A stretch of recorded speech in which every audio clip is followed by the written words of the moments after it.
noite, meus irmãos. Estamos iniciando mais uma live da Igreja Presbiteriana de Nova Belém. Nós saudamos a todos os nossos irmãos que estão nos assistindo nesse momento, não só da nossa igreja, mas também pessoas de Minas Gerais que têm nos acompanhado, um pessoal de São Paulo também, Campinas. Sejam todos bem-vindos nesse momento que nós passaremos na presença do nosso Deus. Nós vamos fazer a leitura do Salmo 27, verso 1. Salmo 27, verso 1 diz assim: O Senhor é a minha luz e a minha salvação. De quem terei medo? O Senhor é a fortaleza da minha vida. A quem temerei? Este Deus que é a nossa luz, que é a nossa fortaleza, que nós adoramos, nós engrandecemos nesse momento, que nós estamos na sua presença para adorá-lo e para prestar culto a Ele. Nós vamos fazer uma oração então de adoração ao nosso Deus. Senhor Deus, nosso Pai, nós te adoramos, nós engrandecemos o teu nome, nós nos reunimos, ó Pai, neste momento, como teu povo, ó Deus, para louvar o teu nome, para te engrandecer, para te adorar, ó Deus, porque o Senhor é a luz que ilumina o nosso caminho, o Senhor é a nossa fortaleza no nosso dia a dia, o Senhor está sempre presente conosco, nos dirigindo e nos abençoando. Em nome de Jesus que nós oramos. Amém. Amém. Vamos fazer a leitura do Salmo 62, de 5 a 8. Somente em Deus, ó minha alma, espera silenciosa, porque dele vem a minha esperança. Só ele é a minha rocha e a minha salvação, e o meu alto refúgio. Não serei jamais abalado. De Deus dependem a minha salvação e a minha glória estão em Deus, a minha forte rocha e o meu refúgio. Confiai nele, ó povo, em todo tempo, derramai perante ele o vosso coração. Deus é o nosso refúgio. Amém. Amém. Nós vamos ainda cantar o hino do nosso inário, o hino 132, que fala que Deus... 137, desculpa. Rochedo forte é o nosso Deus.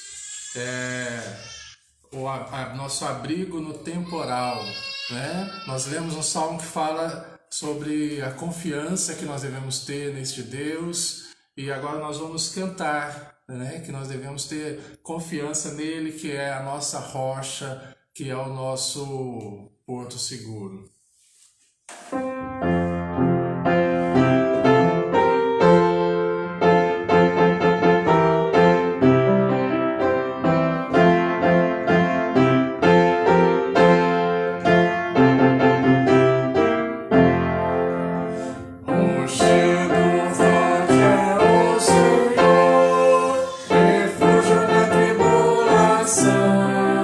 Constante, firme amparador.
Agora nós vamos ler o Salmo 103, de 1 a 5, e depois o 21 e 22. Leiamos. A misericórdia de Deus. Bendize, ó minha alma, ao Senhor, e tudo que há em mim, bendiga o seu santo nome. Bendize, ó minha alma, ao Senhor, e não te esqueças de nenhum só dos seus benefícios. Ele é quem perdoa todas as tuas iniquidades, quem sara todas as tuas enfermidades, quem da cova redime a tua vida e te coroa de graça e misericórdia. Quem farta de bens a tua velhice, de sorte que a tua mocidade se renova como a da águia. Agora o 21 e 22. Bendizei ao Senhor todos os seus exércitos, vós ministros seus, que fazeis a sua vontade. Bendizei ao Senhor, vós todas as suas obras, em todos os lugares do seu domínio. Bendize, ó minha alma, ao Senhor. Amém. Amém. Nós vamos continuar louvando e bendizendo o nosso Deus, cantando o cântico Vem louvar. Hoje é tempo de louvar a Deus.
Os reinos se abalam.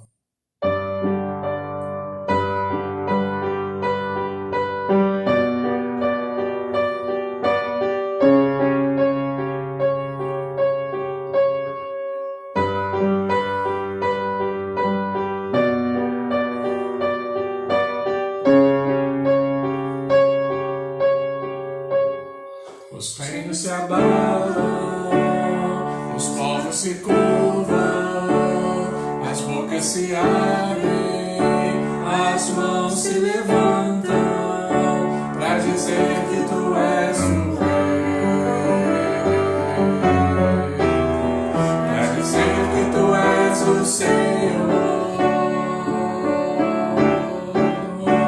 Os reinos se abalam, os povos se curvam, as bocas se abrem, as mãos se levantam, para dizer que tu és o Rei, para dizer que tu és o Senhor. Teu reino é sempre eterno, firmado em misericórdia, justiça e igualdade, bondade e fidelidade.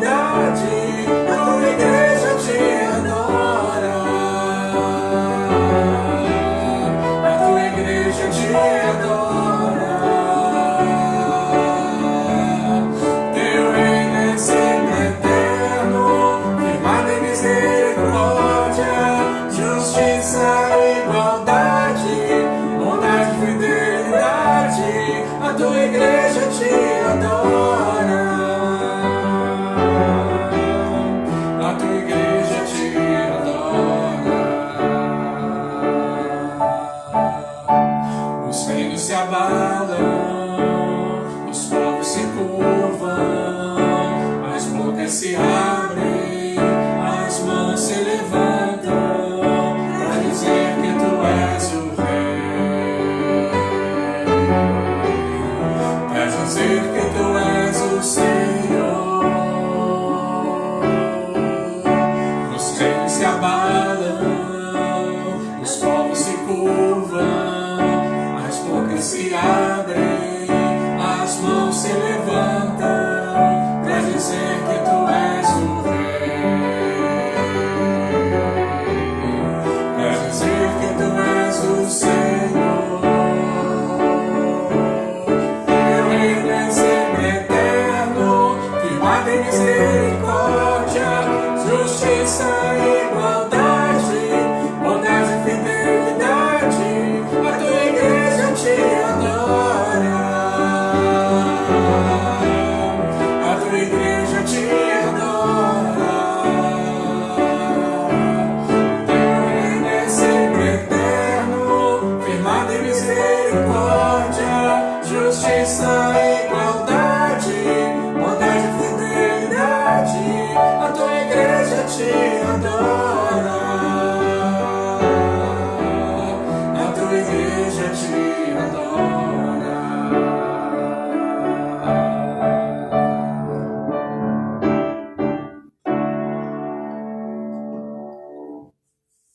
Oremos. Senhor Deus, nosso Pai, muito obrigada por tudo, louvado e engrandecido seja o teu santo e eterno nome, ó Pai. Muito obrigada por todas as bênçãos, toda a providência que o Senhor faz em nossas vidas, ó Pai. Eu queria te agradecer de modo especial pelo meu pai que está melhorando, ó Pai. Muito obrigada por todas as bênçãos, Senhor. Agora eu quero colocar em tuas mãos, Senhor, a mensagem que o Senhor fale aos nossos corações, ó Pai. Muito obrigada, em nome de Jesus. Amém. Amém.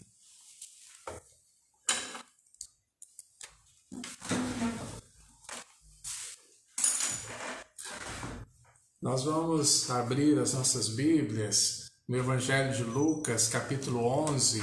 Nós vamos fazer a leitura do verso 33 ao verso 36.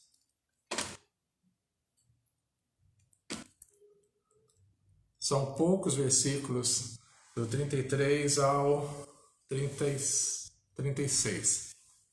Eu vou fazer a leitura, então, os irmãos nos acompanhem. A parábola da candeia. Ninguém, depois de acender uma candeia, a põe em lugar escondido, nem debaixo do alqueire, mas no velador, a fim de que os que entram vejam a luz. São os teus olhos a lâmpada do teu corpo. Se os teus olhos forem bons, todo o teu corpo será luminoso, mas se forem maus, o teu corpo ficará em trevas.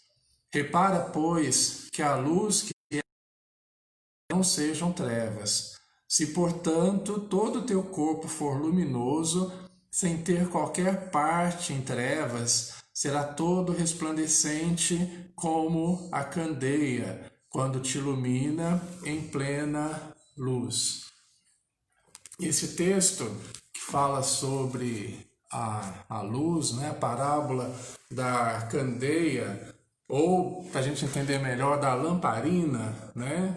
Ou da vela, talvez você entenda melhor assim, ela fala sobre o propósito para que nós fomos criados, né? Tudo na vida tem um propósito, um objetivo, um fim para o qual ele foi feito. E também tudo tem uma forma correta de ser usado, né? Uma forma que vai nos ajudar a cumprir com aquele objetivo, né? Da melhor maneira possível. Então, tudo tem um propósito e tem uma forma correta de ser usado, digamos assim. Só para a gente entender melhor, vamos pegar como exemplo a casa, que é o ambiente onde Jesus ele nos ambienta aqui na parábola, né? Dentro de uma casa. Imagina que você está mudando e está arrumando aqui agora a sua casa. Então, por exemplo, o fogão ele foi feito para cozinhar, ele tem um objetivo bastante específico. Mas o fogão, ele tem uma forma correta também de ser usado. Ele tem que ser ligado no gás, tem que ser colocado na cozinha, de preferência. Então, se você tiver o fogão para cozinhar, mas não tiver o gás, ou não colocar o fogão na cozinha, colocar na varanda ou no banheiro, provavelmente ele não vai cumprir com a função dele adequadamente, de forma correta. Pensa agora nas tomadas que você usa na casa para distribuir a energia da casa, não é? Ela, para cumprir o seu objetivo, elas têm que ser colocadas no lugar certo, no lugar correto, de preferência em lugares de fácil acesso. Se você colocar no alto, provavelmente vai ser muito difícil, ela vai ficar lá sem uso, não é? A gente pode pensar em vários objetos na casa, você vai perceber que isso acontece com todos eles. No chuveiro, por exemplo, né, o objetivo do chuveiro é para que a gente possa tomar banho, né, nos auxiliar no banho. Mas o chuveiro ele tem que estar no alto, né, diferente da tomada. O chuveiro, se estiver na sua altura do joelho, você não vai conseguir tomar banho corretamente. O chuveiro tem que estar instalado no banheiro. Se ele for instalado na sala, vai complicar, vai inundar a sua casa. Então você percebe que tudo tem um propósito e tem também a maneira correta de se usar. Jesus ele está falando da candeia, e candeia é a lamparina, é a forma como era usada na época de Jesus para iluminar a sala, os cômodos da casa, para iluminar o ambiente. Hoje a gente não usa mais, né? Antigamente, né, os meus avós lá no interior de Minas usavam a lamparina. Você ia na fazenda ou na roça, você usava a luz da lamparina com querosene, azeite, enfim. Hoje a gente pode dizer isso da lâmpada, não é? Você entra numa casa, você tem a lâmpada que ilumina o cômodo. Ela tem que cumprir com esse objetivo. E para que ela cumpra com isso, ela tem que estar no lugar certo. É isso que Jesus está mostrando. Normalmente ela tem que estar no centro do cômodo, né? Ou da sala, ou do quarto, ou da cozinha, ou do banheiro. E tem que estar num lugar alto. Né? Jesus está mostrando exatamente isso. Ele fala, olha, ela não pode estar num lugar escondido. Se você esconder a lâmpada ou a lamparina, não vai resolver a situação. Ela não vai iluminar adequadamente. Se você colocar a luz aí embaixo da cama, não vai funcionar. É isso que ele está dizendo. Ou embaixo de um alqueire, né? É que a palavra que ele usa aqui, debaixo do alqueire. Nada mais é do que um cesto. Você imagina você colocar uma lamparina, uma luz, ou um abajur como esse que eu estou usando aqui para iluminar o ambiente. Se a gente colocar um balde em cima dele, ou um cesto em cima dele, não vai adiantar, vai encobrir a luz. É isso que significa essa expressão, né? Você colocar a lamparina debaixo de um alqueire ou debaixo de um cesto, ela não vai cumprir com seu objetivo. Não é a forma adequada. Né? O alqueire ou o cesto ou o balde, ele vai tampar a luz. Então, aí fica claro aqui, né, nessa parábola que há um objetivo que precisa ser cumprido e há a forma correta com que se deve fazer para que a gente cumpra esse objetivo da melhor maneira possível. Mas a pergunta que a gente precisa responder antes da gente continuar a nossa conversa é: quem é esta candeia? Talvez, ou aqui no texto, talvez não tenha ficado claro. Quem é essa lamparina? Quem é essa candeia da qual Jesus está falando? Então, se esse texto não deixa muito claro, talvez o texto de Mateus, que é o mesmo texto paralelo lá em Mateus, ele nos ajuda a entender melhor, né?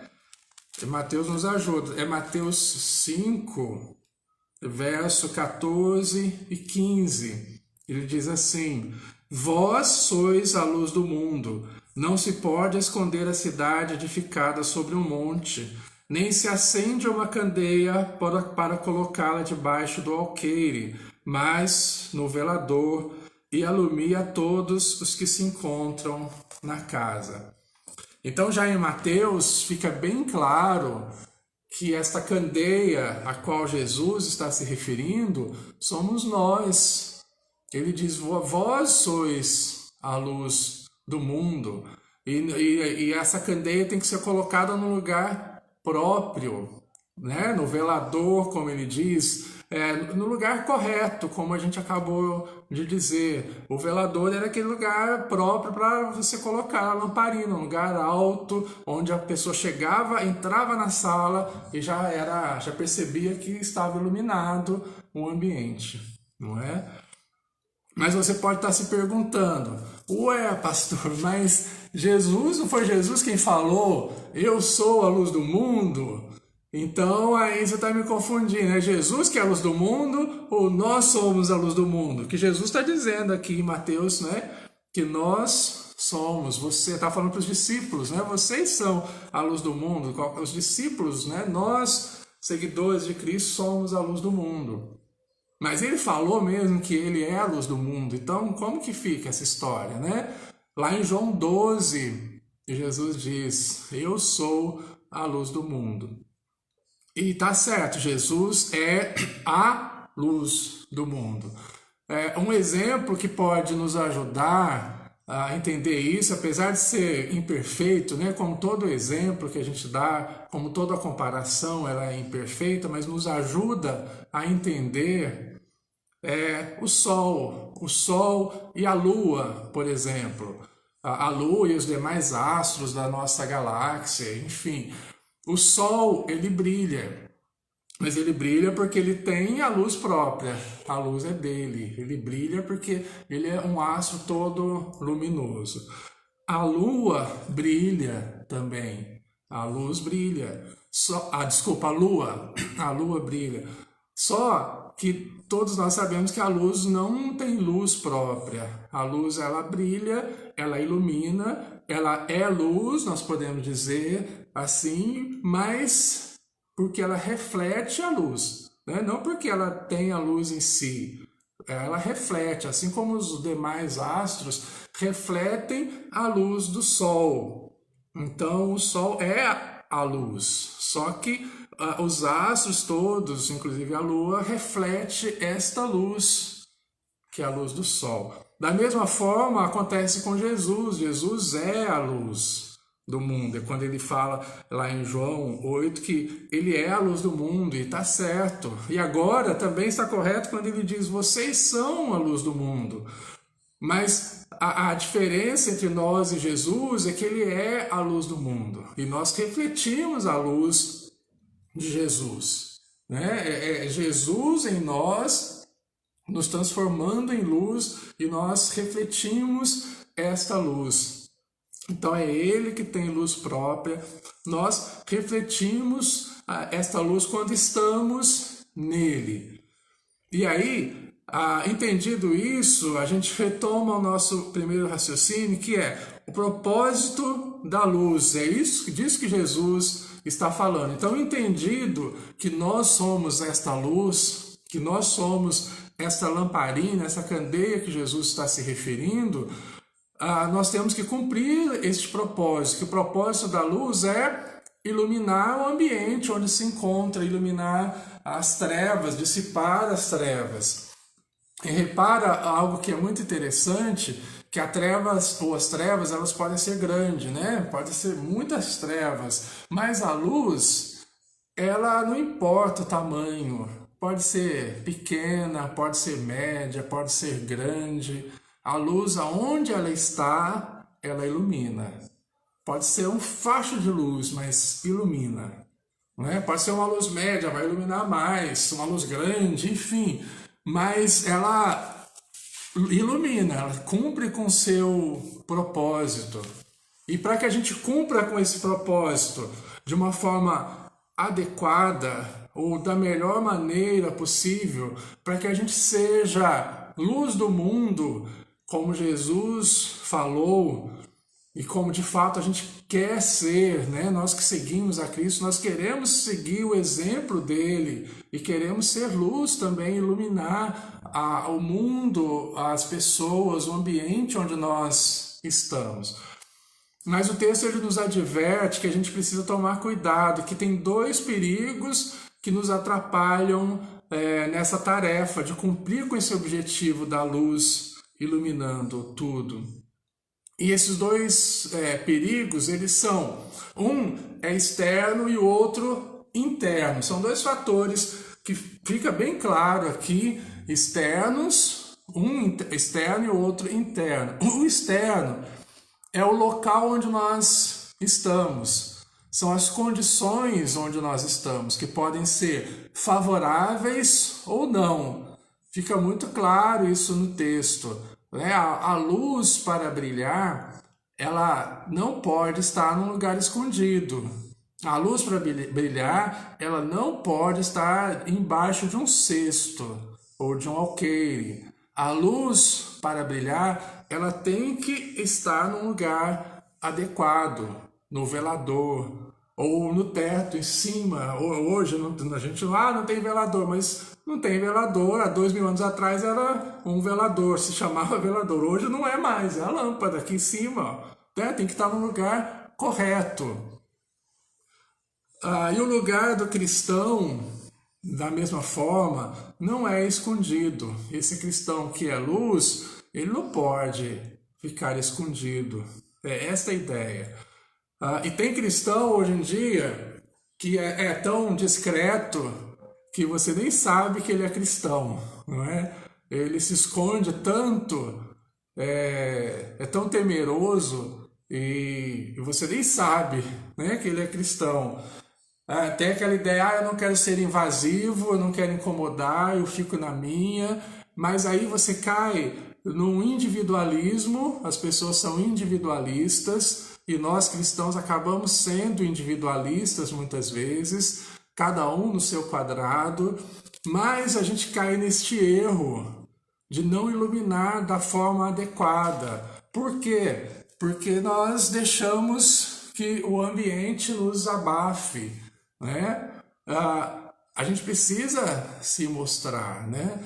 Agora, é preciso tomar cuidado que ele está falando aqui, Jesus está falando, não é de ser exibicionista, tem uma diferença bastante grande aí, né? É uma diferença brutal, não é ser exibicionista. O próprio Jesus Cristo condenou isso. Jesus, ele fala também no Sermão do Monte, lá em Mateus 5, que a gente já leu, ele fala também de você não tocar trombeta quando você for ofertar, né? Os fariseus faziam isso, quando iam dar dinheiro, né, no templo, mandavam tocar trombeta para que todos vissem que eles estavam ofertando. Não é você orar em pé nas praças, nas ruas, ou mesmo nos templos, para que sejam vistos.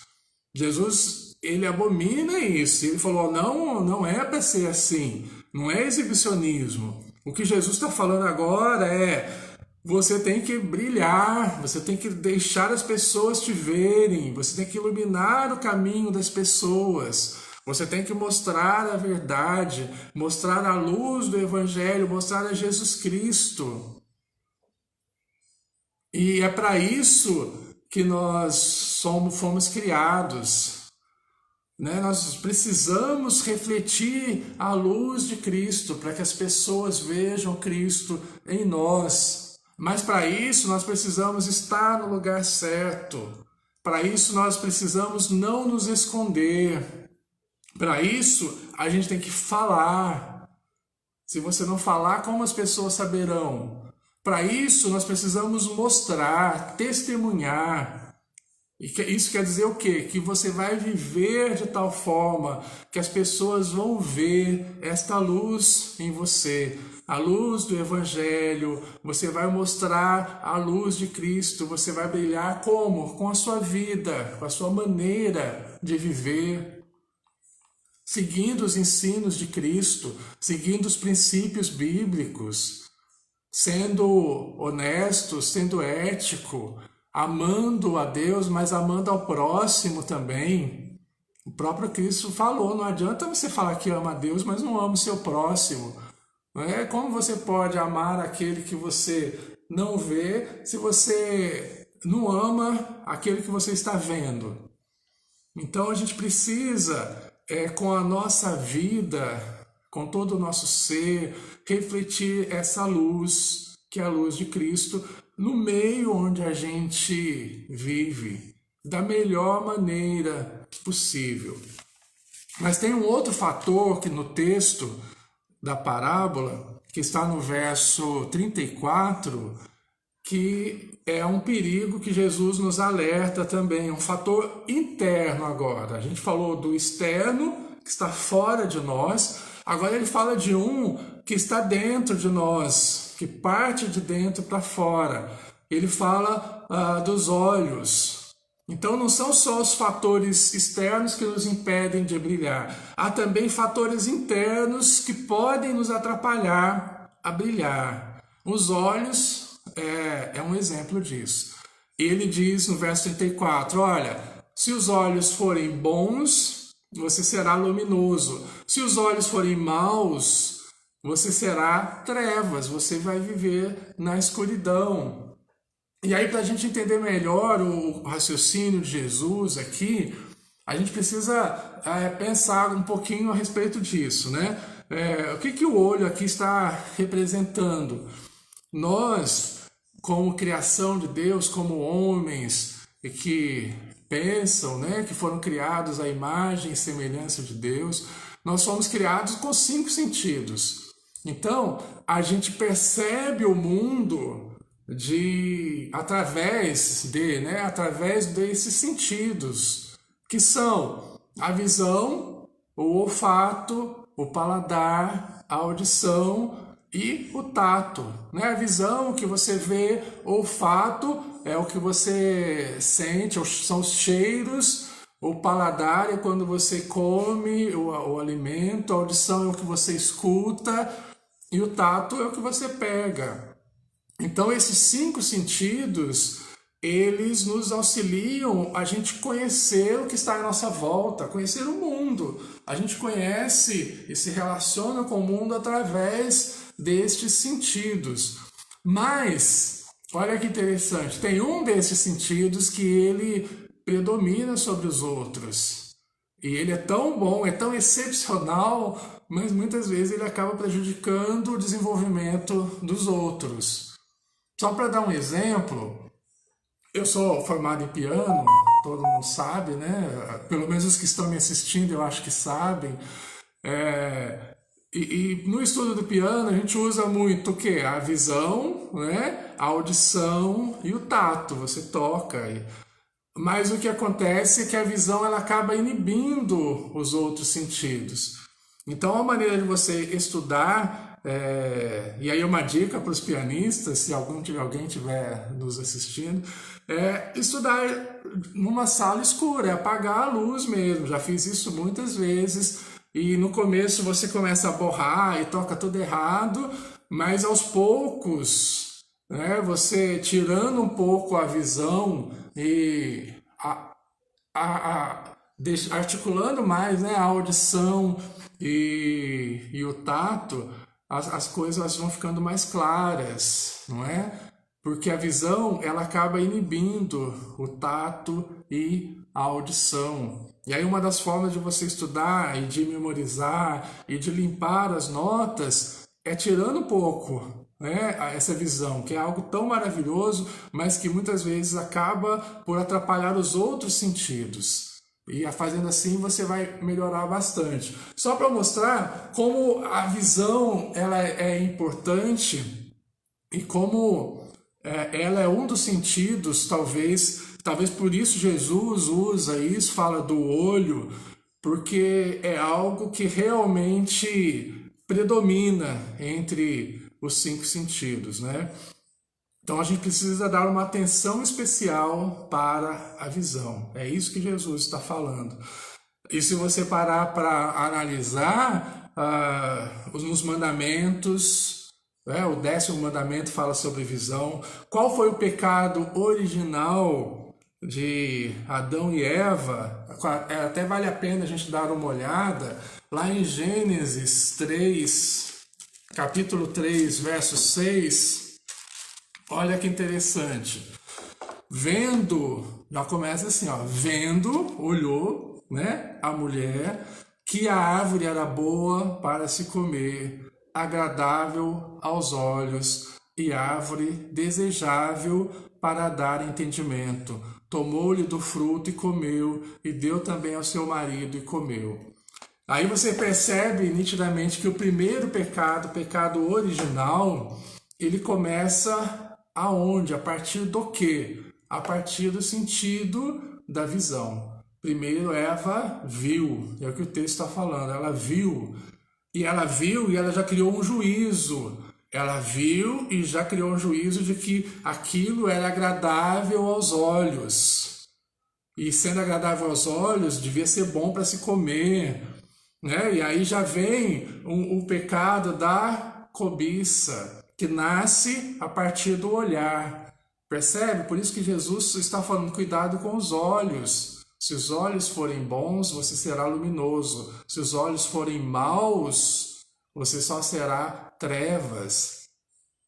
O mandamento o 10º mandamento, está lá em Êxodo 20. O 10º mandamento também fala sobre isso.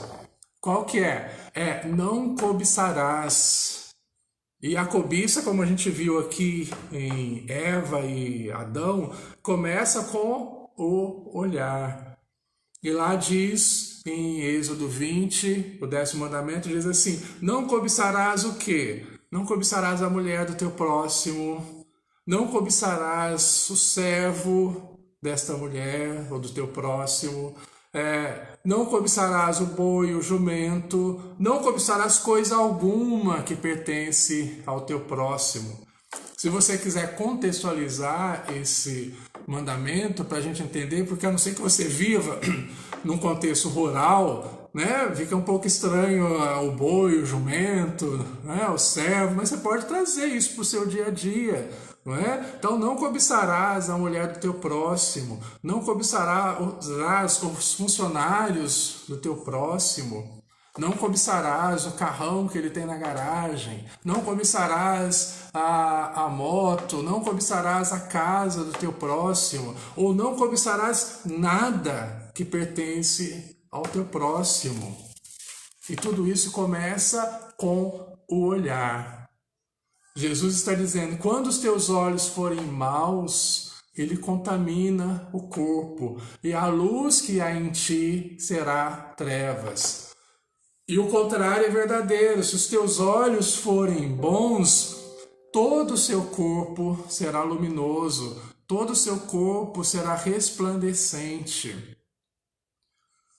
E aí a gente conclui lembrando desses dois fatores que a gente precisa tomar muito cuidado para que a nossa luz brilhe, para que a gente cumpra com o objetivo para o qual nós fomos criados, refletindo a luz de Cristo nas nossas vidas. A gente precisa tomar cuidado com esses dois perigos, né, que estão à nossa volta e que impedem da nossa luz brilhar. Nós precisamos estar no lugar adequado, no lugar correto para que a luz brilhe. Uma luz embaixo da cama não vai resolver nada, uma luz escondida ela não ilumina nada.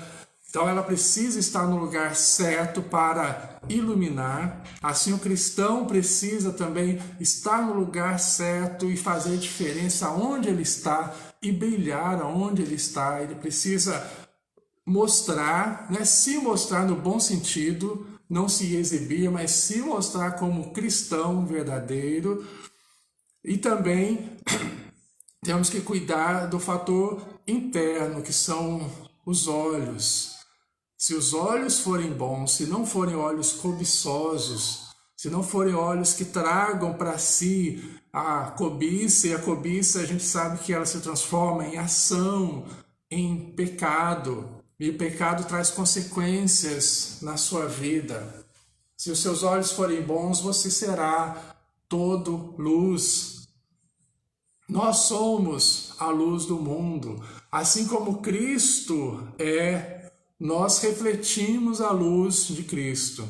Assim como Cristo ilumina o mundo, nós, como cristãos, temos que iluminar o mundo, iluminar o caminho das pessoas que passam ao nosso redor, iluminar esse mundo tão perdido em tantas ideias, tantas ideologias, nesse sistema tão corrupto e tão corruptor, que precisa de uma alternativa, que precisa de luz, por de tão escuro que vive. Nós precisamos refletir a luz de Cristo. Nós precisamos mostrar o caminho certo a essas pessoas que estão vivendo escravizadas no pecado. A gente precisa amar não só a Deus, primeiramente, mas amar ao próximo. A gente precisa viver e seguir o Evangelho de Cristo. Precisamos seguir os seus passos. Somente assim nós estaremos refletindo a sua luz. Somente assim nós estaremos cumprindo com o papel para o qual nós fomos criados. Porque Jesus diz que Ele é luz e Ele disse também que nós somos luz. Assim como Ele é a luz do mundo, nós também, quando temos Cristo na nossa vida, também iluminamos o mundo ao nosso redor. E o meu desejo nessa noite é que você seja a luz aonde você estiver. Que a luz de Cristo reflita na sua vida. Que você não deixe as circunstâncias abafarem, as circunstâncias esconderem esta luz que há em você. Mas que além dessas circunstâncias, você não deixe também que você próprio atrapalhe isso. Que os teus olhos te levem para um caminho errado. Que você cuide de você mesmo, nesse sentido de que você tenha olhos bons, que você seja de fato uma luz, que o seu corpo todo resplandeça e viva para a glória de Deus. Que as pessoas olhem para você e lembrem de Cristo, porque em você reflete a luz ou brilha a luz de Cristo. Que Ele nos abençoe e que Ele nos ajude a sermos luz, aonde quer que nós estejamos. Amém, meus irmãos? Vamos orar então, encerrando esse momento. A Daniele está chegando, nós vamos orar então. Você ora encerrando? E eu faço a bênção? Eu oro? Tá bom. Eu vou orar então. Senhor Deus, nosso Pai, nós te agradecemos, ó Deus, por esse momento que passamos na Tua presença, aprendendo mais da Tua palavra, ó Deus. E essa palavra que tanto nos edifica, ó Pai, que o Senhor nos ajude a sermos luz onde quer que nós estejamos, ó Pai. Que a luz de Cristo brilhe nas nossas vidas, que nós possamos ser cada dia mais parecidos com Jesus Cristo, ó Deus. Nos dê essa graça, ó Pai, nos ajude porque nós somos imperfeitos, porque muitas vezes o que há em nós é trevas, ó Deus, mas com a luz de Cristo essas trevas são dissipadas, ó Pai, e a gente brilha cada dia mais porque temos Cristo conosco, ó Deus. Que o Senhor sempre esteja nos iluminando, ó Pai, para que possamos fazer o mesmo com as pessoas que estão precisando. E nós sabemos que essa é a nossa missão, que é uma ordem sua, ó Deus, para que nós possamos levar o Teu Evangelho, levar o Evangelho não só falando, mas vivendo e iluminando o caminho do pecador, ó Deus. Em nome do Teu Filho Jesus, que nós oramos. Amém. Recebei a bênção.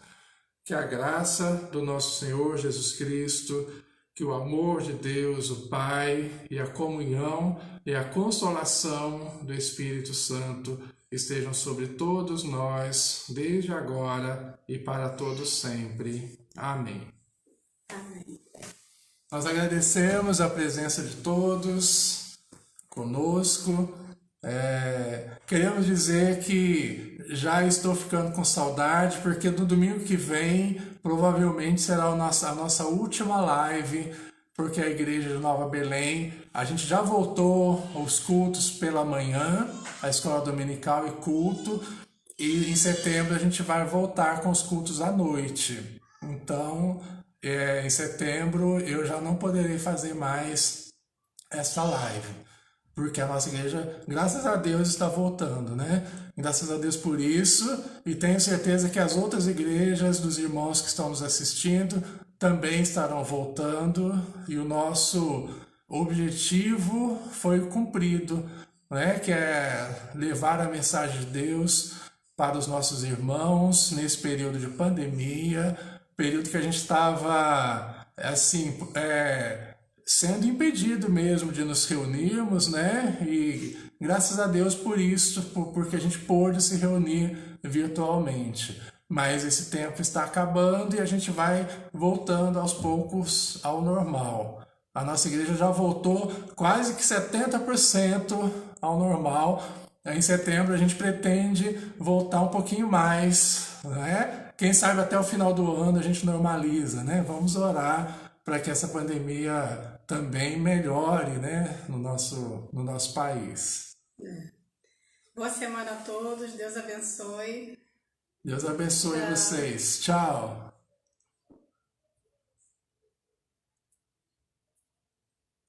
Concluir.